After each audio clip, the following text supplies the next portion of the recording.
Now, the exciting thing that I learned when I lived in a small apartment, because I had grown up with a big suburban garden, and it was really disconcerting to not have space.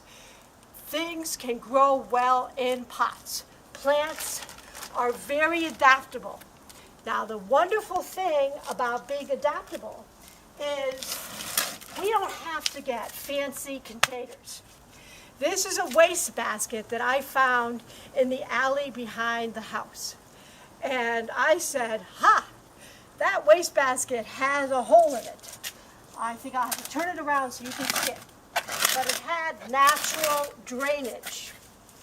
So, what is exciting about something with natural drainage? So a hole in something, that means we can reuse and rethink about and repurpose all the materials that come into our homes. So this is potting soil, and I showed you how to do that. The white material here is vermiculite, and you'll notice below I have a vermiculite bag. So I reuse everything. Don't throw out the bags that your soils or soil amendments come in. They'll come in handy when you're gardening. Now I just want to show you that the plants come in seeds.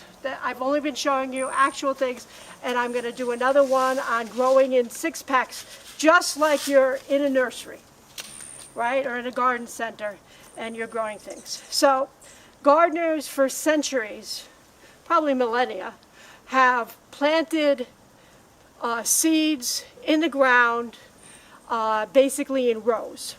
We do that so that it can be very organized and you know what to expect.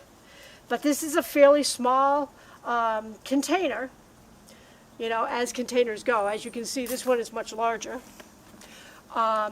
This container will be a very good place to grow radishes. Now, radishes are fairly big seeds, and what's nice about them is they come up very quickly, and they're very good on the East Coast and in the northern climes to plant in the spring.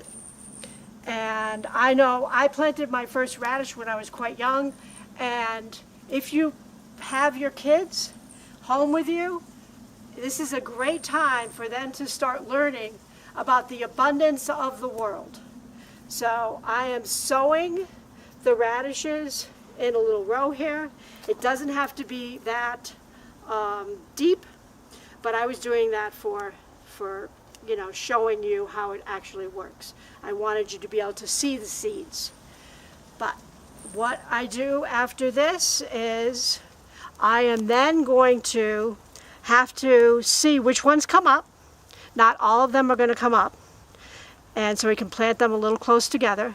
But the fantastic thing about this is I am then going to have little radishes, and radishes, you can eat the greens on them, and you can also do what? Eat the radishes themselves. Now, a lot of people think they can only have a raw radish in salad. I want to tell you one of the nicest substitutes for potatoes or things like that are radishes. I've been eating roasted and cooked radishes for my entire life. Now I'm going to just water these in, and that is going to be it for this episode of Empowered Gardening. I want you to feel empowered, that you can plant seeds, you can work in any size container, you can find containers, you can make your own soil, and have a good time.